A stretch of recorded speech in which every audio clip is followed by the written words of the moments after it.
اور اس کو کم کیا جا سکتا ہے, اس کو ریکٹیفائی کیا جا سکتا ہے کہ جب جتنے بھی گورنمنٹ رننگ انسٹیٹیوٹس ہیں ان کو پرائیویٹ کیا جائے, کیونکہ پرائیویٹ انسٹیٹیوٹس میں کمپٹیشن زیادہ ہے. جب کمپٹیشن زیادہ ہے تو مزید امپرومنٹ آتی ہے, مزید فلورش ہوتا ہے, اور جو اسٹوڈنٹس ہیں, جو پیرنٹس ہیں, ان کی اٹریکشنس کے لیے کمپیٹ کرنا پڑتا ہے ایک دوسرے سے. تو جب گورنمنٹ انسٹیٹیوٹس کو پرائیویٹ کیا جائے گا تو کمپٹیشن بڑھے گا, اور کمپٹیشن بڑھے گا تو امپرومنٹ زیادہ آئے گی. اب یہاں پہ ایک کوشچن اٹھتا ہے کہ جو لوور کلاس ہے, جو مڈل کلاس ہے, وہ تو افورڈ نہیں کر سکتی پرائیویٹ انسٹیٹیوٹس کو. تو اس کے لیے سولوشن بتایا ہوتا ہے کہ ڈائریکٹلی ان کو اسکالرشپ پرووائڈ کی جائے, ڈائریکٹلی اسٹوڈنٹس کو اسکالرشپ پرووائڈ کی جائے تاکہ وہ پرائیویٹ انسٹیٹیوٹس میں ایجوکیشن حاصل کر سکے. اور جب وہ پرائیویٹ انسٹیٹیوٹ میں ایجوکیشن حاصل کر سکے گا تو کلاس ڈفرینس بھی کم ہوگا. کلاس ڈفرینس کس طرح سے کم ہوگا کہ جب ایک پرائیویٹ انسٹیٹیوٹس کا کینڈیڈیٹ اور ایک گورنمنٹ انسٹیٹیوٹس کا کینڈیڈیٹ ایک جاب کے لیے اپلائی کرتے ہیں تو جو پرائیویٹ انسٹیٹیوٹ کا کینڈیڈیٹ ہے اس کو زیادہ ایج ملتا ہے اس طرح سے کہ جو اس کی لرننگ ہوتی ہے وہ موسٹلی انگلش میڈیم ہوتی ہے, اور جو گورنمنٹ ہے وہ آؤٹ ڈیٹڈ سلیبس ہوتا ہے اور موسٹلی اردو میڈیم ہوتا ہے. تو جب وہ دونوں ایک ہی پوسٹ کے لیے اپلائی کرتے ہیں تو یہاں پہ پرائیویٹ جو انسٹیٹیوٹ کا کینڈیڈیٹ ہے اس کو زیادہ ایج ملتا ہے. اس کا مطلب کہ جو ہائر کلاس ہے, جو ایلیٹ کلاس ہے, وہ فردر ایلیٹ ہوتی جائے گی, وہ فردر جاب اپرچونیٹیز کو اویل کرتی جائے گی, اور جو مڈل کلاس ہے, جو لوور کلاس ہے, اس کے لیے جاب اپرچونیٹیز ان ایکول ہوگی. تو اس ایکوالٹی کو مینٹین کرنے کے لیے جو گورنمنٹ انسٹیٹیوٹس ہیں ان کو پرائیویٹ کہتے ہیں. دین ہیلتھ کیئر سیکٹر آتا ہے کہ ہیلتھ کیئر سیکٹر جتنے بھی انسٹیٹیوٹس ہیں وہ پیشنٹ کیئر کی کوالٹی پرووائڈ نہیں کر رہے, اور اس کوالٹی کو مینٹین کیا جا سکتا ہے by converting them into private. اور جب پرائیویٹ میں کنورٹ کریں گے تو کمپٹیشن زیادہ بڑھے گا, اگین پیشنٹ کیئر کے لیے زیادہ کانشیس ہوگا ہیلتھ کیئر پرووائڈر. تو جب ہیلتھ کیئر پرووائڈر زیادہ پیشنٹ کیئر کے لیے کانشیس ہوگا تو ہیلتھ کوالٹی الٹیمیٹلی انکریز ہوگی. اور یہاں پہ اگین کہ جو جی ڈی پی کا جو اماؤنٹ ہے جو ہیلتھ کیئر ڈپارٹمنٹ میں گورنمنٹ ڈپارٹمنٹ کی امپلائرز پہ خرچ ہوتی ہے, جو بلڈنگ کی انفراسٹرکچر پہ خرچ ہوتی ہے, وہی اماؤنٹ ڈائریکٹلی پیشنٹ کے اکاؤنٹ میں جائے, اور اس کو فائنینشیل اکاؤنٹ کا نام دیا ہوتا ہے. تو جب فائنینشیل اکاؤنٹ میں جائے گی تو وہ پیشنٹ ڈائریکٹلی پرائیویٹ انسٹیٹیوٹ سے بینیفٹ لے سکے گا اور کوالٹی ہیلتھ اس کو پرووائڈ ہوگی. دین سیکٹر آتا ہے منی کا یا انفلیشن کا یا پرائس رائزنگ کا. پرائس رائزنگ پاکستان کا سب سے بڑا مسئلہ ہے. پاکستان کا سب سے بڑا مسئلہ کس وجہ سے ہے پرائس رائزنگ کا؟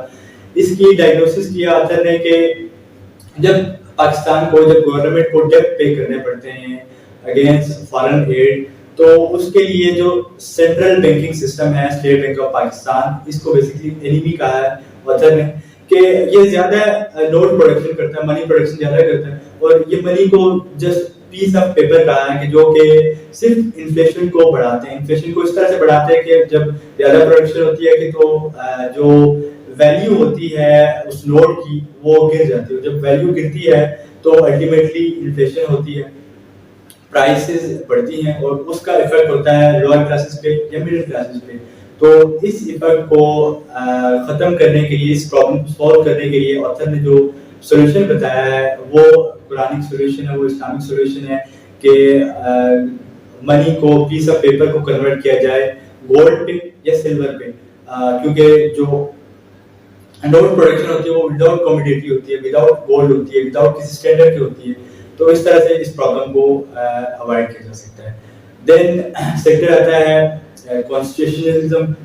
کانسٹیٹیوشن 1973 کا جو کانسٹیٹیوشن بنا اس کو بڑا کرٹک سے دیکھا آتھر نے. 1973 کا جو کانسٹیٹیوشن تھا وہ بیسیکلی ایک سوشلسٹ کانسٹیٹیوشن تھا. سوشلسٹ کانسٹیٹیوشن اس طرح سے تھا کہ جو ڈرافٹ بنایا ہے کانسٹیٹیوشن کا 1973 کے ایکٹ کا, وہ ٹوٹل سوشلسٹ پالیسیز پہ تھا, اور سوشلسٹ پرسن نے بنایا ہے. ذوالفقار علی بھٹو کا ذکر کیا اس بک میں. تو جب کانسٹیٹیوشن بنا تو اس کے اندر بھی کنٹراڈکشن تھی. کنٹراڈکشن اس طرح سے تھی کہ کانسٹیٹیوشن کہتا ہے کہ جتنا بھی نظام ہوگا وہ اسلامک ہوگا, حالانکہ جب دیکھیں تو اس کے بعد نیشنلائزیشن ہوئی. 1973 کے بعد نیشنلائزیشن ہوئی کہ جتنے بھی ایگریکلچر تھا, انڈسٹریز تھی, اس کو نیشنلائز کیا گیا. حالانکہ جو قرآن کہتا ہے یا جو اسلام کہتا ہے وہ پرائیویٹ اونرشپ پہ بلیو کرتا ہے کہ پرائیویٹ اونرشپ کی پراپر کیئر کرنا گورنمنٹ کی رسپانسبلٹی ہے.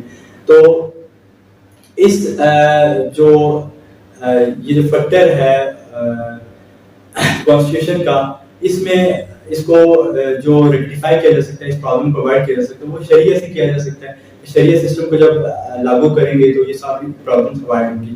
اور جو ایک اور چیز اس کانسٹیٹیوشن میں بتائی ہے کہ وہ سود کے بارے میں ہے کہ سود, اسلام سود کے خاتمے کے لیے زیادہ زور دیتا ہے, جبکہ جو 1973 کا کانسٹیٹیوشن تھا اس میں صرف ایک آرٹیکل کی ایک شک انکلوڈ ہے, اور اس میں بھی صرف یہ بتایا گیا کہ سود کے خاتمے کے لیے کوشش کی جائے. تو یہ ایک بڑا ہی مس پلان تھا, یہ مس مینجمنٹ تھی اس کانسٹیٹیوشن کی بتائی ہے آتھر نے. دین فورن ایڈ کا بتایا.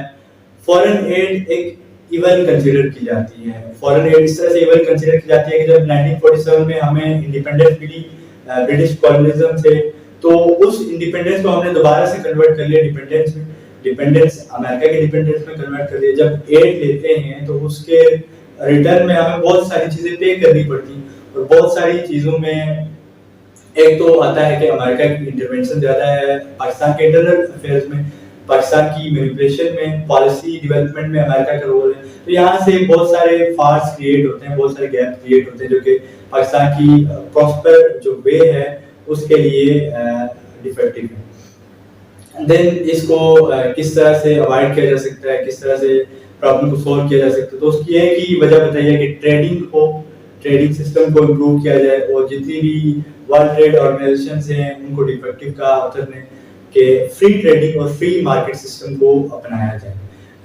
دین اس بک میں بہت سارے اور فیکٹرز کو بھی ڈسکس کیا, جیسے لبرٹی ہے, جیسے پاورٹی ہے, جیسے کرپشن ہے, بہت سارے اور فیکٹر کو بھی اس بک میں ڈسکرائب کیا آتھر نے. تو اس بک کو ایک دفعہ ضرور پڑھنا چاہیے.